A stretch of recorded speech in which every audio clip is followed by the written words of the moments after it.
Uyaqhubeka umdonsiswano phakathi kweSilo Samazulu esesihlalweni uMisuzulu kaZwelithini nomfowabo Mntwana uSimakade othi nguyena okufanele abe yisilo Samazulu. Ethula inkulumo yakhe esigodlweni eNyokeni namhlanje, uMntwana uSimakade uthe sizelwe kabusha isizwe Samazulu njengoba esehleli esihlalweni sobukhosi. Lokhu ke kusho ngesikhathi enza umkhosi wokungena esibayeni okuwumkhosi isilo uMisuzulu esizowenza ngomgqibelo. Lo mkhosi uyisinyathelo sokugcina ngaphambi kokuthi isilo uMisuzulu sigcotshwe. uNkulunkulu namakhosi ukungibeka kwawo phezulu kwalesi sihlalo esiza noshintsho empilweni yami nengikholela ukuthi kuthema kufika usuku lwayizolo bekuzalwa kwesizwe sakwaZulu kabusha. Kusho ukuthi nathi konke okubi ebesiyikho nawo wonke amabibi asilandelayo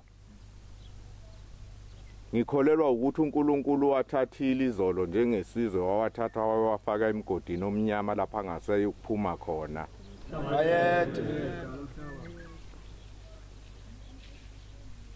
Ngeke ngize ngithokoze ukuthi abasendlunkulu bangibeke kulesi sihlalo ngoba kakusona isihlalo esilula lesi. Intatheli yezindaba ze-SABC uMlondi Hadebe selokhu inkanise eNyokeni ukusuka izolo khathi kuthiwa uMntwana uSimakade uzongena esibayeni. Usithumelele lo mbiko. Asibingelele sisesigodlweni eNyokeni ngemuva kwemicimbi bekade ibanjiwe lapha kulempela sonto. Sizokhuluma lapha nobaba nomntwana uMandla ezolo ozositshela kabanzi ngokuthi imicimbi yabo ihambe kanjani beyenziwe. Sibonge ngesikhathi sakho. Sicela ukwazi nje kafushane ngemicimbi beniyenza ukuthi ihambe kanjani iyagcina. Dlomo kaNtsele ngiyathokoza sithokoza ukuthola ithuba sibe nesikhathi esihle njengendlunkulu.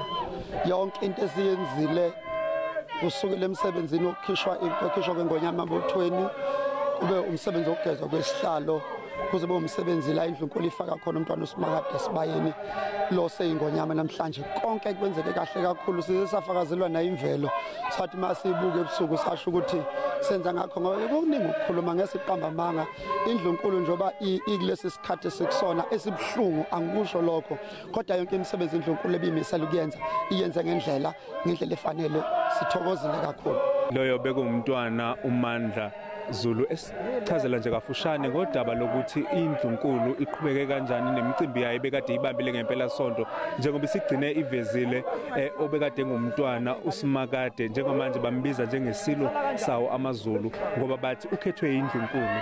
Asibuyisele intambo ngakwena estudio.